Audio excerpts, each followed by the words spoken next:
play our gas songs so that we can do Palago.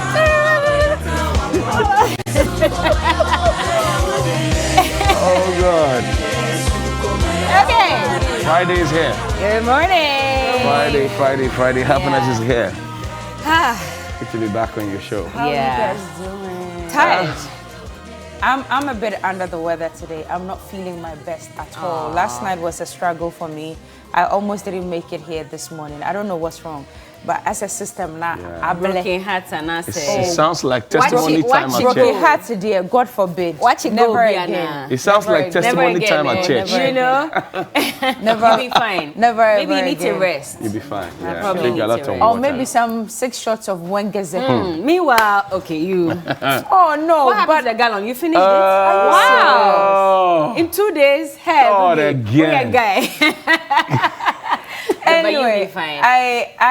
I just want to commend ECG this morning. I'm not here to bash or anything. I'm here to actually, I'm here to praise. So yesterday, for some of us who live on the Spintex Road, there were sections which experienced fluctuations. So the voltage was just going up and down, and then it eventually went off.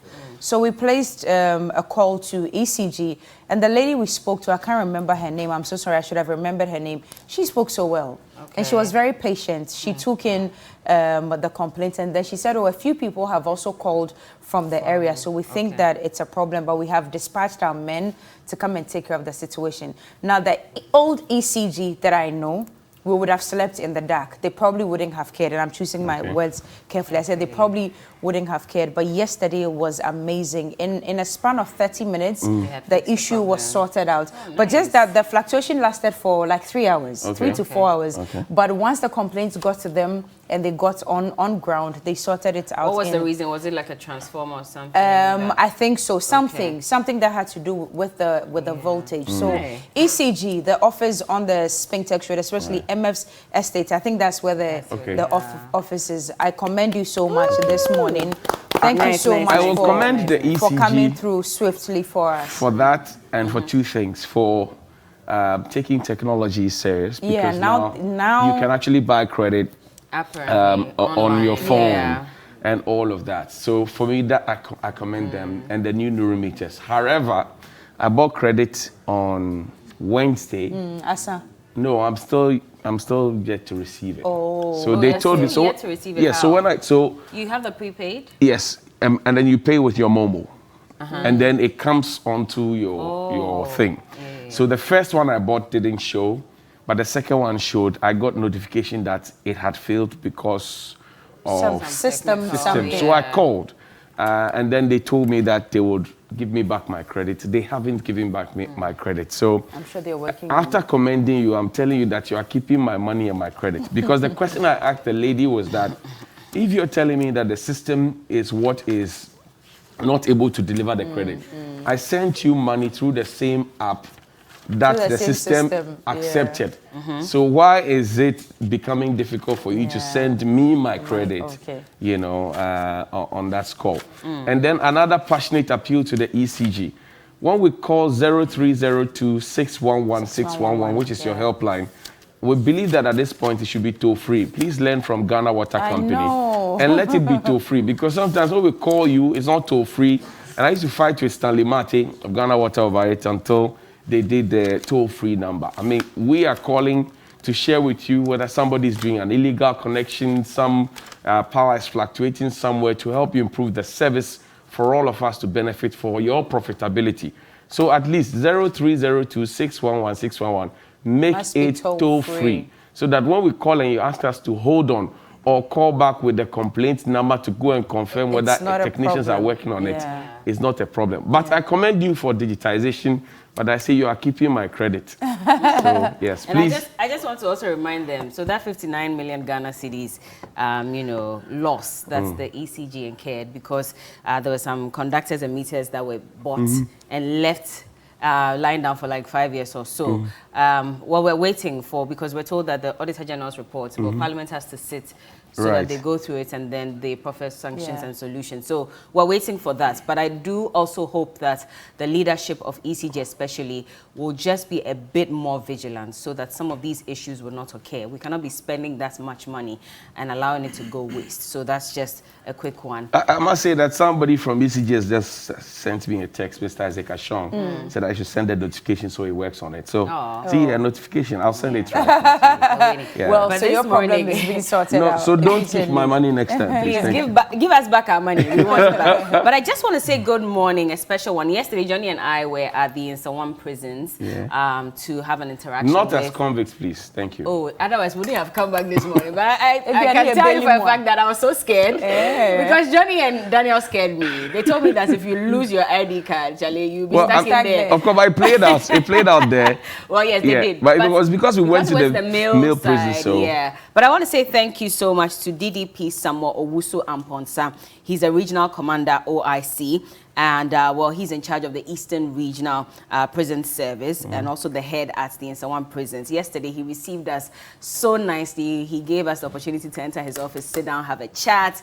And he told us a bit about his life story as well. So, good morning to you, sir, and to your deputy ADP, Sophia Osei Bonsu, who is the second in command. And also to DSP Adamu Abdul Latif. Now, he is the regional PRO. And he's the reason why we're able to even get access into Nsawam prisons yesterday to interact with authorities. So thank you to you. I know you're watching this morning. Also to ASP Crystal Asimenu. I said she's my new best friend because she had to protect me yesterday when we went into the male prison. And also ASP Linda Nyovi. As well. She's my friend on Instagram. And then ASP Frederick Insenyani. So these last 4 people are in charge of PRO and other forms of training Education at the prisons. It was really good. We had a good tour yesterday. There are still some very disturbing issues in there. I'm what they call spare parts in their parlance. So if your dad served before, you're spare parts there. I see. And it felt good going back home. I think that the work of the prison service has not been very much appreciated, especially given their role in the justice delivery system. You know that, so for example, somebody steals something, the police arrest them. They're taken to the cell for up to 48 hours, and then they are processed for court. Their cases are heard, and then maybe a sentence is slapped on them. At that point, when the whole nation plus the judicial system believes that they are a danger to society and must be reformed and all of that, they are taken to the prison service. And the prison service will have to keep them.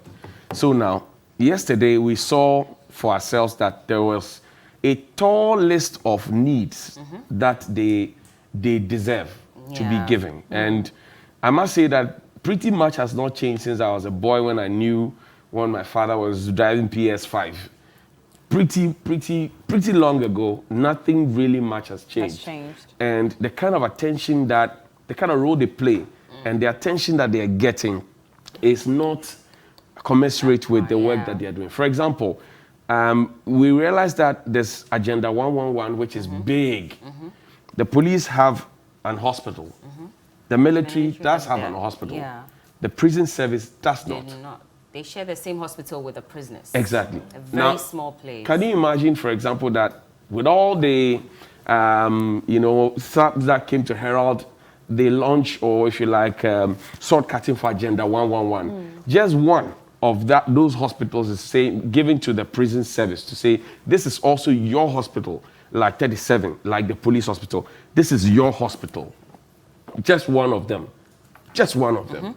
So it's a passionate appeal to the Honorable Minister for Health. I know that the districts have been earmarked already, but can we do something about it for them? Because yesterday what we saw, I mean, it's very small lab. A small lab like, one of our small offices here. Like half, no, honestly, if we compare, this place is too big. Half, that's what I'm saying, like half of this set. It's too big. Terry, or we should even never one third of it. Yes, that's how small it is. So Terry is here. And we must commend the guys at the lab as well. One ASP and one corporal. Their names don't immediately come to mind. There's also a doctor who's a DSP. And even though the lab is very small, the way it's been partitioned nicely, about 6 or 7 sections doing all of that work. and some machines that they need, the new ones. Charlie Serious. And you see, I just want to say that, so this prison is supposed to house about 850 prisoners. No way. But at the moment, they are 2,888, thereabouts. Yeah. And in fact, it's even because of COVID. So before COVID, they had about 3,000 to 3,500 to 4,000 prisoners, sharing the space of 850. Wow.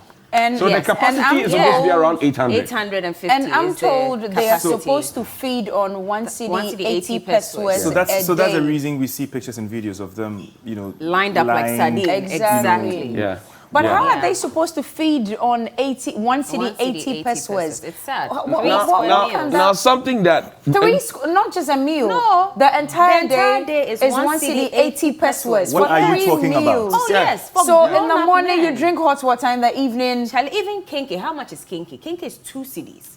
So let's just say that maybe in some parts of Accra, kinky is 1 cedi 50 pesos. That's even a small size. So imagine that for the people who are in the prisons, they are eating kinky with no pepper, no fish, nothing. And Oklu can eat 4 bowls of kinky. See, never end up there.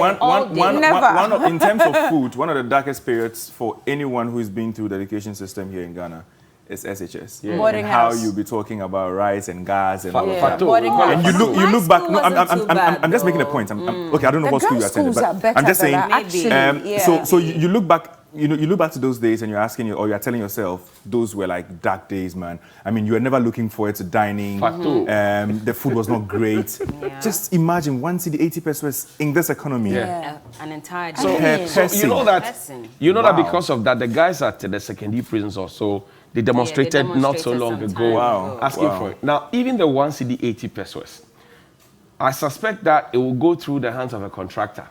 Yeah. So Cookie is the one who is contracted to use the 1 cedi 80 pesos, perhaps to procure stuff for them. Yeah. Cookie also is working for profit. So Cookie may not give all the 1 cedi 80 pesos. Now you're feeding a fully grown She likes man. that. She likes that. A fully grown man too much. with 1 cedi 80 pesos. And guess what? You want to reform people. They have schools in there.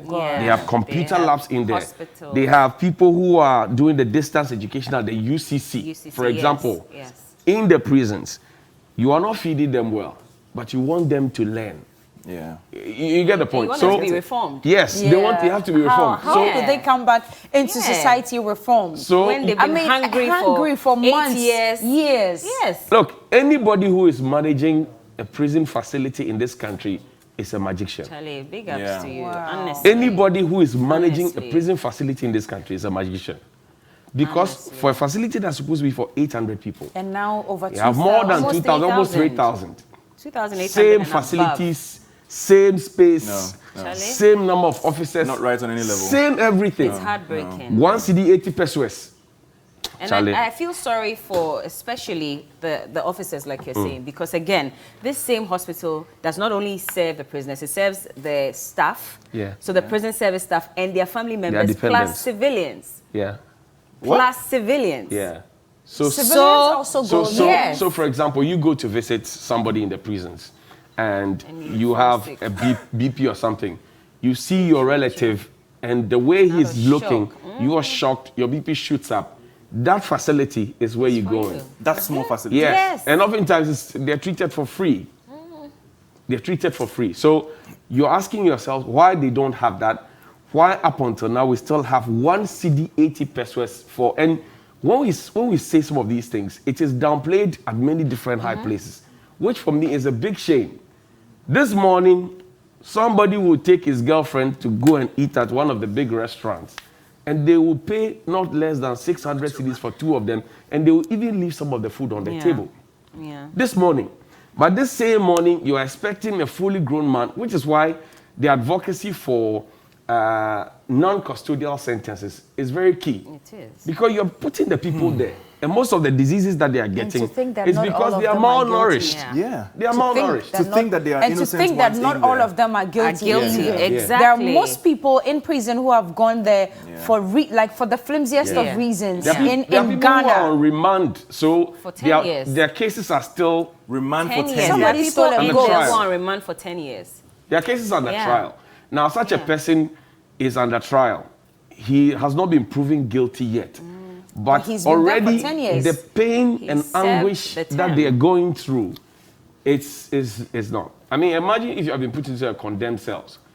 You have been earmarked for death, either by firing squad or by hanging. Yeah. And since 1993 or 4, nobody has spoken about your matter. So you are in a dark place, dark room. Yeah. You don't come out to mix with the people. Because you have been condemned to death. From 93. Yeah. That pain alone of thinking that when are they going to kill me? When are they going to kill me? When are they going to kill me? You know the DSP said it, that some of them actually file a complaint. And when they ask them what's your problem, they say, can you kill me already? I'm tired. Yeah. That's what some of them go through. Unfortunately, we can't bring you footage because yesterday we only went there to go and find out if we can film, you know, from the prisons. And we're very optimistic that that's going to happen. And so at the right time, we'll bring you visuals from Nsawam. We'll talk sports, but let me quickly say that right from the Director General to everybody who wears a prison service uniform, look, you're a magician. Yeah, we don't You are a magician. You are a magician. We talk about the police and we talk about their challenges, but yesterday it was a different eye-opener. You are magicians.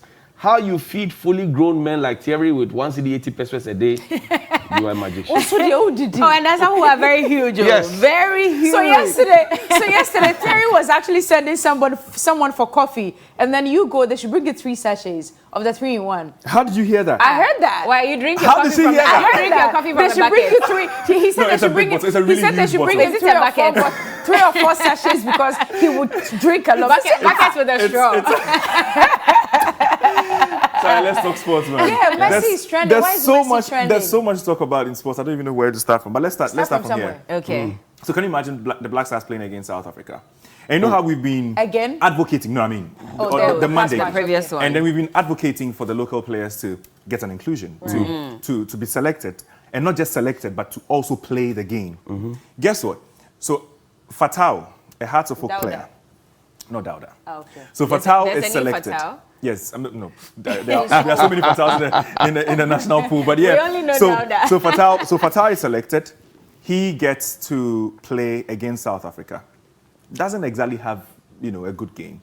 After the match, he's interviewed, and guess what he says? What is it? He says that he gets to South Now sees the FNB stadium, and he says that he was scared. He saw the size of the stadium and got scared. But you can't be. Now this is a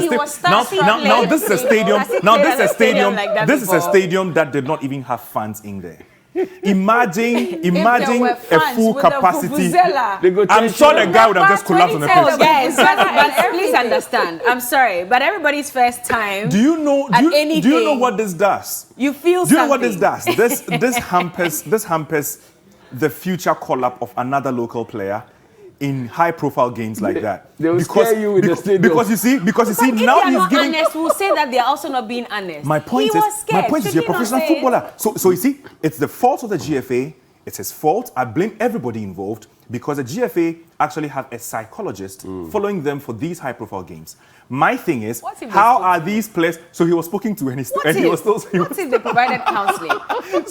So my point is, this guy says that he was overawed by the occasion. That did not even have fans. Imagine. Wait, has he played outside Ghana before? No. Or this is his first ever? I'm sure it's his first time. Oh, Charlie, but you two people cut him some slack. We've been talking. We've been talking a lot against CK Okono, but you are forgetting that the players contributed, and that's one of the reasons. No, but somebody should have sat him down to say that. Look, where we're taking you now. Johnny, what if they did? But Charlie, he got there and realized that what the guy said and what I'm seeing. Please, we are taking you to Abuchi. Where we are taking you now, the stadium is bigger. You understand? The grass is huge. No, but Gary, let me just cite an example. So let's just say for some reason you're handpicked and you're taken to CNN to host, the sports segment or something. And this is your first time walking in there. You may be the best. Oh, wow. You may be a king in your country. But you get there and you know that the whole world is watching you. They may have psyched you, but Charlie, the first few lines. You know what the difference is? First few lines. You never know what could happen. Do you know what the difference is? Ever. You in an Al Jazeera studio, you in a CNN studio, cannot be compared to a footballer playing in a stadium. Oh. Now, let me. What do you mean by that? Are you still not representing your country? Let me make the point. Yeah. You are that footballer that the moment you are called up for a national team assignment, you are trusted. Yeah? You are trusted to go in there where the shirt is even supposed to be heavier than the stadium you are scared of. I don't agree. Listen. It's easy to criticize. I'm sorry. It is easy for for us to think that now just anybody can be called to the Black Stars. That's, yes, so maybe we need to look at that. The national team, especially the senior national team, is supposed to be that reserved spot. But don't for they the have... best of the very best in but we have in the country. If you're telling me that you cannot play in South Africa, what if Ghana has a World Cup game against England? Oh, guys, I get you. So but let's cut an opportunity. There's no cutting or slack here. You were supposed to do a job. I'm expecting you to do a job. If we should ever speak to the likes of Stephen Appiah, Essien, they all will have those moments. But you see, there is a way to manage that moment as a professional. Anyway, away from that, because of time. Relax, 1 minute. Because of time. I think we're being too hard on him. At the World Cup. Yeah. Do you realize how our players were looking at Ronaldo and Imagine. Wow, I'm playing with Ronaldo. So you see, every player. So for example, Stephen Appiah has a story about himself and Inter Milan and former Chelsea coach Antonio Conte, how they shared the same room, and how he dared not even touch the TV remote because Antonio Conte might even slap you in there. I mean, they shared a room and all of that when they traveled. Everybody has a story. Essien will talk about the first time he saw Lionel Messi at the Camp Nou. We all deal with things differently. But you see, so that's why you have... Okay, so Siki Akono might be sacked today. Oh, might be sacked today. Might be sacked today. It's not confirmed yet. We definitely will be at the GFA today. Because of what this young man said. To be honest, I don't want him to be sacked. I saw some funny story as well that it looked like he had told someone on the pitch that if you don't play well or if you don't score, I'll sack you. Is that thing true? No, it's not. Yesterday true. I saw some posts like that. No, it's not true. It's not true. Oh, it's a lie? It's a lie. This was from a sports pundit. No, it's a lie. It's a lie. I mean, so you know when they are in the dugout, because there are microphones, planted, on the touchline. Sometimes it records or it picks up a few of the things they so. My way, that kind of thing. So it's not. There's nothing. No, there's nothing to it. But the fact of the matter is, he just might be sacked today. I don't want it to happen, but it just might happen. For Manchester United fans, for Manchester United fans, you might just see Cristiano Ronaldo in a United shirt for the first time in many years. I saw him say, this weekend, I am home. And already they are saying that the trains to Manchester are booked. Can you imagine? Planes to Manchester are fully booked. Can you imagine? Yeah, so this is a global spectacle. Can you see the smile on my face? What's the smile on your face? I can see it. The smile on my face. Where is it? Like the CR7 smile. Like he's home. That kind of smile. Did you see his video yesterday that Man United released? Did you guys see it? No, we don't. Their home video. We don't want to see. We have to go. We have to go, guys. I'm home. We have to go. But anyway, I'll be back at 7. Sorry, 8. Home. It's already 7. You see, because you're on the stage for the first time, you're afraid.